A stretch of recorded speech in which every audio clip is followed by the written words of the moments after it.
Welcome to Max Recap Hindi. इस कहानी की शुरुआत एक मीट की शॉप को दिखाते हुए होती है, जहां इस शॉप को एक कपल चलाया करते हैं। और जब वे अपने शॉप पर काम कर रहे होते हैं तभी वहां कुछ अचानक से लोग आ जाते हैं और उनके शॉप पर हमला कर देते हैं, जो वैगन्स होते हैं। वैगन्स उन्हें कहा जाता है जो गोश्त नहीं खाते। उनका मानना होता है कि जो गोश्त बेचते हैं और जो गोश्त खाते हैं वो बहुत ही बेरहम होते हैं, इसीलिए वो मीट बेचने और मीट खाने वालों को जरा सा भी पसंद नहीं करते।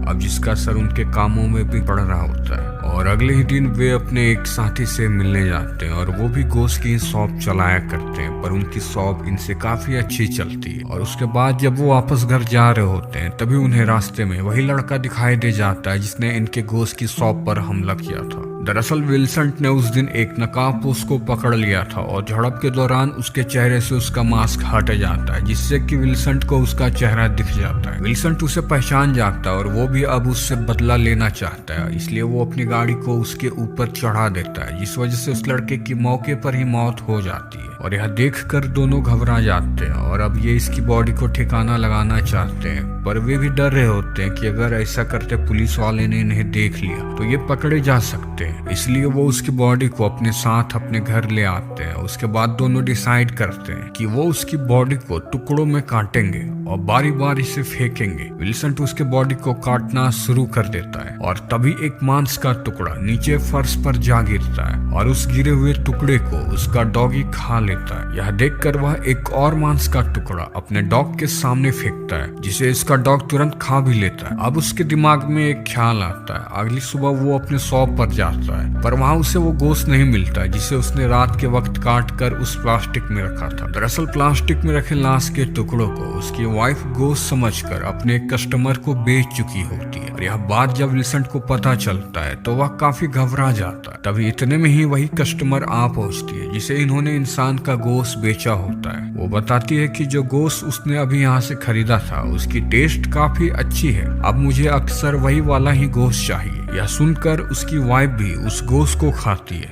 और खाने के बाद उसे भी उसका टेस्ट अच्छा लगता है। तभी विल्संट उसे सच्चाई बता देता है कि अभी जो तुमने गोश्त खाया है ये गोश्त असल में एक इंसान का है। ये सुनकर उसकी वाइफ को काफी गुस्सा आता है और दोनों बहस करने लग जाते हैं। और तभी इस बीच बहुत सारे कस्टमर उसके शॉप पर आने लग जाते हैं जो उस गोश्त को खरीदना चाहते हैं। असल में इस गोश्त की जो पहली कस्टमर होती है वो अपने आसपास के सभी लोगों को इस गोश्त के बारे में बता देती है, जिससे उसके शॉप पर उस गोश्त को खरीदने की एक लंबी भीड़ लग जाती है। और आज उन्होंने उस गोश्त को बेचकर अच्छे खासे पैसे कमा लिए होते हैं, जिससे वे काफी खुश होते हैं। अब वही रात हो जाती है और दोनों आपस में बात कर रहे होते हैं कि अगर उन्हें अपना बिजनेस बढ़ाना है तो उन्हें और भी इंसानों की लाशों की जरूरत होगी, और यह इतना आसान नहीं होगा। तभी विल्संट की वाइफ उससे कहती है कि क्यों ना हम वेगन्स का शिकार करें जो गोश्त नहीं खाते, पर विल्संट किसी को मारना नहीं चाहता।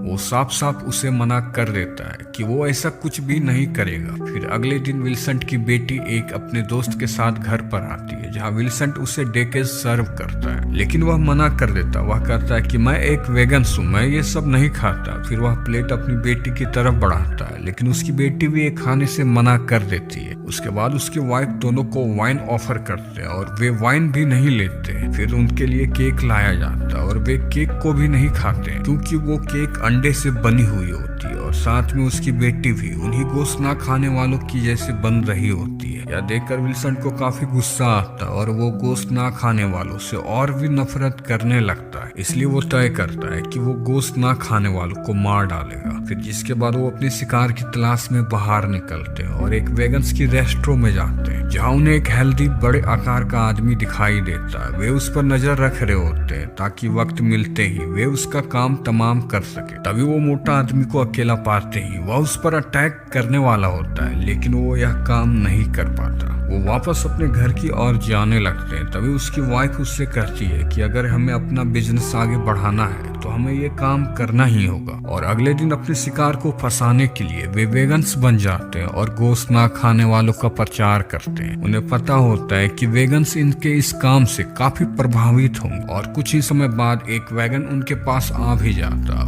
वो उनके काम से काफी इंप्रेस होता और उन्हें अपनी टीम को ज्वाइन करने को भी कहता है। दरअसल वो लड़का एक वैगन की टीम का मेंबर होता है और वो भी चाहता है कि ये दोनों उस टीम को ज्वाइन करें। उसके बाद वो लड़का उन्हें मिलने को बुलाता है। उन्हें अपना शिकार मिल गया होता है, इसलिए वो उससे मिलने चले जाते हैं। और वहां पहुंचते ही विल्सन अपने पीछे एक बड़ा सा चाकू लिए हुए उस लड़के की तरफ बढ़ता है, लेकिन तभी वहां उस लड़के के दो और साथी आ जाते हैं, इसलिए वो अपनी चाकू को छुपा देता है। वैगन्स उनसे कहते हैं कि आज रात हम एक मीट की शॉप पर हमला करेंगे जिसमें हमें तुम्हारी मदद चाहिए। उसके बाद सभी अपने कपड़ों को चेंज करके जानवरों के मास्क पहन लेते हैं और उस शॉप की तरफ निकल पड़ते हैं। और वहां पहुंचते ही विल्सन और उसकी वाइफ को पता चलता है कि वो जिस शॉप पर हमला करने वाले हैं वो शॉप उन्हीं की ही दोस्त की है। पर विल्सन की उसके दोस्त के साथ अच्छे संबंध नहीं होते। वो उन्हें अक्सर नीचा दिखाया करता था, जिस बात से विल्सन उससे पहले से ही नाराज होता है, इसलिए वो पीछे नहीं हटता और वैगन्स के साथ मिलकर उसके शॉप पर हमला कर देता है। अगले दिन पुलिस उसके शॉप पर आती है और वहां के सीसीटीवी में रिकॉर्ड वीडियो को निकाल लेती है जिसमें सभी अपराधी उस कैमरे में आ चुके होते हैं। पुलिस वाला उन्हें कहता है कि हमारे पास उनकी एक वीडियो फोटोज है, हम उन्हें बहुत जल्द ही पकड़ लेंगे। विल्सन और उसकी वाइफ एक शॉप पर होते हैं जहाँ दोनों में बहस हो जाती है और विल्सन गुस्से से उस शॉप से निकल जाता है। तभी उसकी वाइफ को अकेला देखकर एक वेटर उसके पास जाकर बैठ जाता है और इसकी बातों से पता चलता है कि वो एक वैगन्स है जो गोश्त नहीं खाता। ये जानकर उसकी वाइफ उसे भी मारना चाहती है, पर वो ये काम अकेला नहीं कर सकती, इसलिए वो उसे अपने घर तक ड्रॉप करने को कहती है। वेटर उसकी बातों में आ जाता और उसके घर छोड़ने चला जाता है, जहाँ विल्सन की वाइफ विल्सन को बताती है कि उसने एक वैगन को अपने साथ लाया है। विल्सन उसे मारने जाता है, जहाँ वो वेटर उसकी वाइफ के इंतजार में होता है और वो भी बिना कपड़ों के। यह देखकर विल्सन को काफी गुस्सा आता है और वह बुरी तरह से उसे मार डालता है। उसके बाद दोनों मिलकर उसकी बॉडी को काटते हैं और अगले ही दिन उसे बेच डालते हैं और इसी तरह दोनों मिलकर गोश्त ना खाने वालों को अपना शिकार बनाते हैं। और अब उनका बिजनेस पहले से बहुत ही अच्छा चल रहा होता है, जिससे कि वे अच्छे खासे पैसे भी कमा लेते हैं। और इस बीच शहर से बहुत सारे लोग गायब हो रहे होते हैं और जिनकी तलाश पुलिस कर रही होती है, पर किसी को भी पता नहीं होता कि इसके पीछे विल्सन और उसकी वाइफ का हाथ है। फिर एक दिन उन्हें विनी मिलता है जो एक वैगन है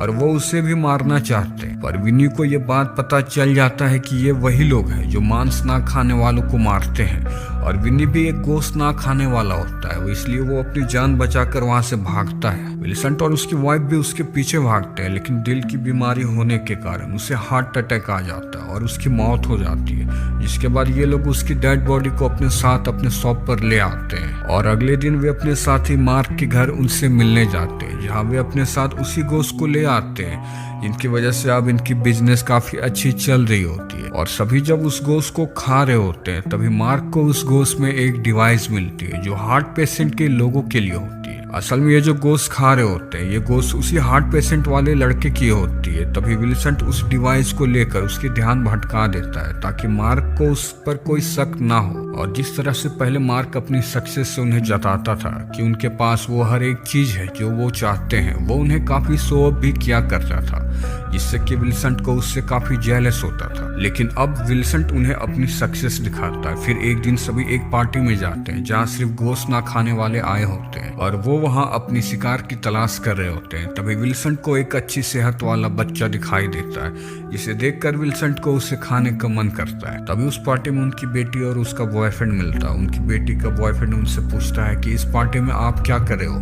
ये पार्टी तो सिर्फ वैगन्स लोगों की है, और उन पर काफी गुस्सा करता है, जिसके बाद दोनों वहां से निकल जाते हैं और इस पार्टी में आई एक लड़की को वे रास्ते में ही मार देते हैं। वहीं रात होने पर विल्सन उस लड़की की बॉडी को अपने शॉप पर काट रहा होता है। तभी वहां पे एक पुलिसमैन आ जाता है जो उन्हीं का ही एक रोजाना का कस्टमर होता है। दरअसल उस शहर से बहुत सारे लोग गायब हो रहे होते हैं, जिस वजह से वहाँ की गवर्नमेंट ने वहाँ की सिक्योरिटी बढ़ा दी होती है और वो पुलिस वाला भी अपनी ड्यूटी में होता है। और जब वे बातें कर रहे होते हैं तभी वहाँ विल्सन का डॉग उस लड़की के कटे हुए हाथ को लेकर वहाँ आ जाता है, जिसे यह देखकर विल्सन काफी घबरा जाता है, पर वह किसी तरह उस पुलिसमैन से बच जाता है। जिसके बाद वो अपनी वाइफ के पास जाता है और कहता है कि वो अब इस काम को और नहीं करेगा, क्योंकि वो नहीं चाहता कि वो एक कैनिबल बन जाए। और आज जिस तरह से उसे एक बच्चे को खाने का मन किया, वो पूरी तरह से सोच में पड़ जाता है। तभी उसकी बेटी अपने बॉयफ्रेंड के साथ घर पर आ जाती है और आज जो भी उस पार्टी में हुआ, अपनी उस खराब बिहेवियर के लिए उसका बॉयफ्रेंड उनसे माफी मांगता है। यही विल्सन की वाइफ अब उसे भी मारना चाहती है, पर वो उसकी बेटी का बॉयफ्रेंड होता है, इसलिए विल्सन ऐसा नहीं करता।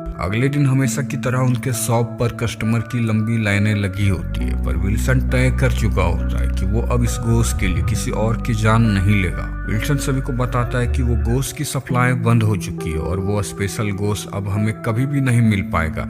यह सुनकर उसके कस्टमर नाराज होते हैं और उसके शॉप से चले जाते हैं। और इधर उसकी वाइफ उसके इस डिसीजन से काफी नाराज हो जाती है। वो कहती है कि तुम्हारे इस डिसीजन से हमारे हालात पहले से खराब हो जाएंगे। विल्सन वहां से चला जाता है। उसके बाद उसके शॉप पर वही तीनों वैगन्स आ जाते हैं, जिनके साथ मिलकर विल्सन और उसकी वाइफ ने उस दुकान में जाकर तोड़फोड़ की थी। अब वैगन्स को पता चल जाता है कि ये मीट की शॉप इन्हीं की है, जिसके बाद वे उसकी वाइफ को बंदी बना लेते हैं। इधर जब विल्सन अपने डॉग के साथ घर पर पहुंचता है तो उसे उन्हीं वैगन्स की गाड़ी अपने घर के बाहर खड़ी दिखाई देती है। वह समझ जाता है कि उसकी वाइफ किसी मुसीबत में है और जब वैगन्स उसकी वाइफ को मारने वाले होते हैं तभी विल्सन वहां आ पहुंचता है और अपने हथियारों से उन पर हमला कर देता है। वे सारे वैगन्स को मार देते हैं। उसके बाद मार्क के कहने पर उन्हें अरेस्ट कर लिया जाता है।